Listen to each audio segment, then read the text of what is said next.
Gary Payton II at Josh Okogie target ng Lakers. Pero bago yan, isa sa mga pinakamainit na topic ngayong off-season ay ang posibleng paglipat ni LeBron James sa ibang koponan.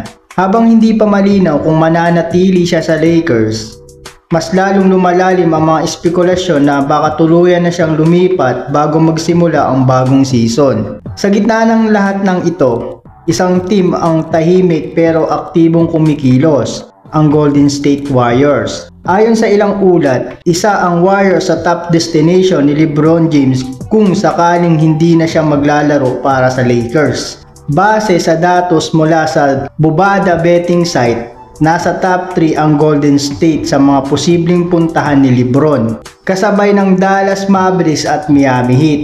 Dahil dito, maraming fans at analyst ang nagtatanong, posibleng mangyari ba ang isang LeBron-Curry tandem? Kung matutuloy man ang senaryong ito, maaaring hindi na dumaan sa trade si LeBron. May posibilidad na magkasundo na ang Lakers at si LeBron sa isang buyout deal, lalo na kung gusto niya na talagang lumipat sa isang contender.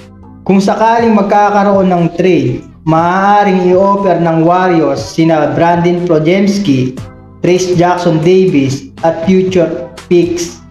Bagamat 41 years old na si LeBron sa darating na December, patuloy pa rin ang kanyang mataas na level of play. Kaya kung makakasama niya si Stephen Curry sa isang kumpunan, siguradong magbabago ang landscape ng Western Conference. Posibleng ito na rin ang huling championship ni LeBron at gusto niya nang itong tapusin na may kakampi na elite shooter at winner tulad ni Curry. Samantala, sa kabila ng mga isyong ito, patuloy ang tahimik na galawan ng Lakers front office. Isa sa mga pinakabagong hakbang ay ang pagkuha nila kay Josh Okogie, isang solid 3-and-D wing defender na naglaro sa Suns at Hornets. Nag-average siya ng 8.9 points, 2.7 rebounds at 1.3 assists sa kanyang huling season, habang kilala siya sa defensive hustle. Kasabay ng pagkuha kay Okogie, muling kukunin ng Lakers si Gary Payton II, na kilala bilang isa sa mga elite perimeter defender sa NBA. Dating two-way player si Payton para sa Lakers at ngayon ay magbabalik bilang veteran defensive guard sa kanyang huling season. Nag-average siya ng 6.5 points at isang steal per game. Pero ang tunay niyang halaga ay nasa depensa laban sa mga top scorer ng kalaban.